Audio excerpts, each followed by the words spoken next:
बस 40 सेकंड और उस 40 सेकंड में उत्तरकाशी के धराली गांव एक जिंदा बस्ती से खामोश मलबे में तब्दील हो गया।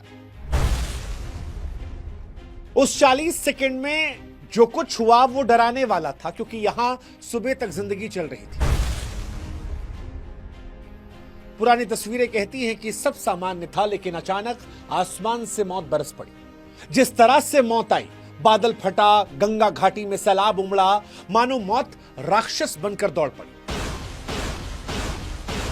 क्योंकि जो कुछ इन तस्वीरों में दिखा वो बताता है कि यह पानी नहीं था, चीख पुकार बर्बादी का तूफान था, जिसने इंसान को संभलने का मौका नहीं दिया।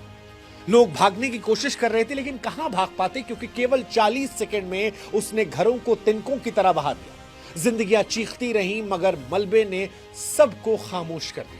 उत्तरकाशी की यह तस्वीर बताती है कि ये वो सड़कें हैं जहां कभी तीर्थयात्री चलते थे।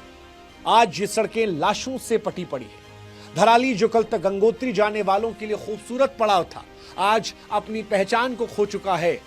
पुरानी तस्वीरें देखकर अंदाजा नहीं लगता कि यहां कभी मकान थे, दुकान थे, क्योंकि अब हर तरफ मिट्टी है, मलबा है, तबाही है और हर कोने में सन्नाटा है। सच कहें तो यह केवल एक हादसा नहीं था, कुदरत का गुस्सा था। यह शायद इंसान की गलतियों की सजा, क्योंकि इंसान ने पहाड़ों को विकास के नाम पर खोद डाला और अब ऐसा लगता है कि हमने पहाड़ नहीं खोदा, अपनी कब्र खोदी है। हमने जिन जंगल को काटा, नदियों को रोका, वही नदियां आज अपनी राह बनाते हुए इंसानों को बहा रही हैं। धराली की त्रासदी हमें केदारनाथ हादसे की याद दिलाती है और यह संदेश देती है कि प्रकृति से खिलवाड़ करना बंद कर दो, वरना जो केदारनाथ में हुआ, जो यहां दिखा, वो शायद कल फिर आएगा।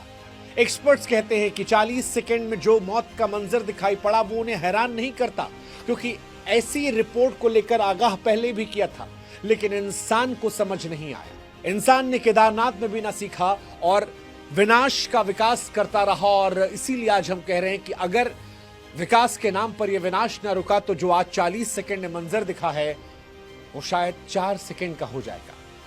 और आज तो 2, 4, 10 बच भी गए, तब शायद कोई नहीं बच पाएगा। 5 अगस्त 2025 की सुबह धराली गांव में जो कुछ हुआ वो आपदा नहीं, कुदरत का कहर था। आसमान फटा, बादल ऐसे बरसे मानो जैसे दीवार टूट रही, और फिर कुछ ही सेकंड में पहाड़ 1230 फीट की ऊंचाई से मलबा करीब 43 किलोमीटर प्रति घंटे की रफ्तार से नीचे आया। यह रफ्तार इतनी तेज थी, किसी को समझने सोचने का वक्त ही नहीं मिला। भागते हुए लोग मलबे के नीचे दबकर रह गए। गांव में मौजूद लोगों ने देखा कि पहाड़ में पानी, पत्थर और कीचड़ का सैलाब कैसे धराली की तरफ बढ़ रहा है।